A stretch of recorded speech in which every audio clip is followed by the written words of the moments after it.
I would like to share with you the step-by-step process on how to apply for a K1 fiancé visa kasi marami pong nagtatanong sino po ang unang mag-apply? Ako po ba or si fiancé ko na nasa US? Saan po kami mag-a-apply? Ganito, ganyan. So I'm happy to share with you guys and I hope this video will help you.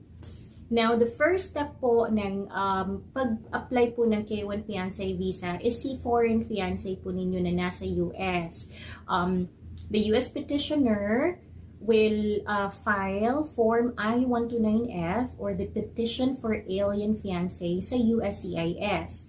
Dapat po, nag-met na kayo during the 2 years before filing the petition. Yan po ang unang-unang requirements ni USCIS.